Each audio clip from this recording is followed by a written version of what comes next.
একটা করিডোর তৈরি করা হবে। এই করিডোরের মধ্যে যমুনার দুই পারে স্যাটেলাইট সিটি গড়ে উঠবে, যেটা বাংলাদেশের এই নদীমাতৃক বাংলাদেশকে সেটাকে অ্যাম্বাসিডার হিসাবে কাজ করবে। ভালো লাগছে, সারিয়াকান্দির মতো নদীবিদ্যুৎ এলাকায় এই যে একটা নৌ ব্যবস্থা আমরা পাচ্ছি, এতে আমরা খুবই আনন্দিত। হঠাৎ করে এক মাস ব্যবধানে বন্ধ করে দিছে, এটা অনেক সমস্যা আছে, যাতায়াতের সমস্যা। বগুড়ার সারিয়াকান্দি ঘাট থেকে জামথল ঘাট 2021 সালের 12ই আগস্ট খুব জাঁকজমকভাবে উদ্বোধনের মাধ্যমে শুরু হয়েছিল ফেরি চলাচল। তবে এই ফেরি বা সি ট্রাক চলাচলের মাত্র কয়েকদিনের মধ্যেই সবাইকে নিরাশ করে বন্ধ হয়ে যায় এটি। সে সময় ফেরি চলাচল শুরু হয়, স্থানীয় লোকজন ছিল বেশ উচ্ছ্বসিত। তারা জানিয়েছিলেন এই ফেরি চলাচল শুরুর মাধ্যমে জীবনের ঝুঁকি কমবে, বাড়বে কর্মসংস্থান। আমরা এই এলাকার মানুষ, আমরা খুবই আনন্দিত। দুপারের মানুষের যে সময় ব্যবধান, আমাদের যাতায়াতের অনেক একটা সময় আমরা বাঁচাতে পারবো। তবে 23 সেপ্টেম্বর নদীর মাঝপথে হঠাৎ ইঞ্জিন বিকল হয়ে যায়, বন্ধ হয়ে যায় সি ট্রাক। এরপর 9 ফেব্রুয়ারি একেবারেই সরিয়ে নেওয়া হয় এই সি ট্রাক। কেন বন্ধ হলো এই ফেরি চলাচল তার সুনির্দিষ্ট কোনো কারণ জানা নেই এলাকাবাসীর।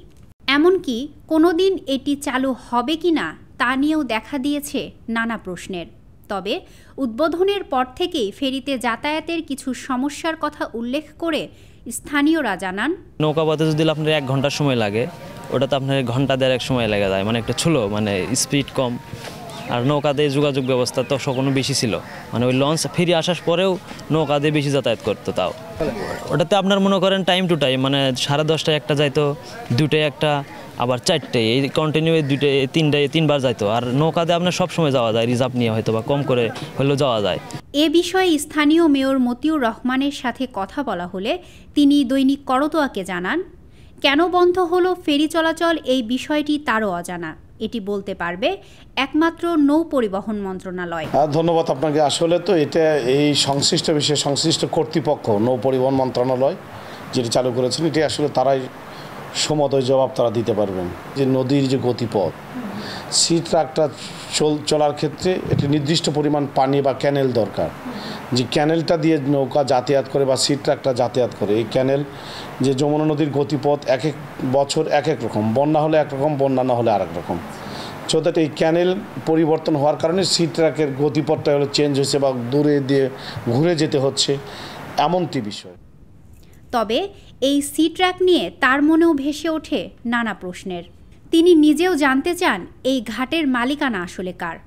ওই পাড়ে বিশেষ করে জামথল, সেই জামথল তার 500 ফিটের মধ্যে এখানে যারা ট্যাক্স বা ওই ঘাট যারা ইজারা দিচ্ছেন আর কি, নৌ পরিবহন মন্ত্রণালয়, এই পাশেও যে সি ট্রাকের যে প্লাটুনটা আছে আর কি, সেখানে তার 500 ফিটের মধ্যে ইজারা দেওয়া হয়েছে। সো এখানে এই ইতিপূর্বে এটা ফ্রম দ্য বিগিনিং থেকে বহুদিন থেকে এটা চালু হবার লাট হিসেবে স্থানীয় সরকারের আরেকটি প্রতিষ্ঠান, সেটা জেলা পরিষদ। সে জেলা পরিষদ ইতিমধ্যে ইজারা দিয়েছে। তো এখানে জেলা পরিষদ যেখানে ঘাটটি আবার অবস্থিত, সেই যে জায়গাটি অবস্থিত, যে জায়গাটি ঘাট মানুষ যাতায়াত করে বা পারাপার করেন, এই পশ্চিম পাশে যে কালীতলা যে ঘাটটি অবস্থিত, সেটি আবার পৌরসভার মধ্যে সেই ঘাটটি হলো অবস্থিত। তা আমিও নিজেও জানতে চাই যে মালিকানা, সংশ্লিষ্ট মালিককে, এই ঘাটটা ইজারা দিবেন কে, পৌরসভা, জেলা পরিষদ না নৌ পরিবহন মন্ত্রণালয়? এটা আমারও আপনার মাধ্যমে জানার ইচ্ছা যে এটা আসলে এর মালিকানা কে। এখন সবার মনে একটি প্রশ্ন, কেনই বা চালু হলো সি ট্রাক, আবার কেনই বা বন্ধ হলো?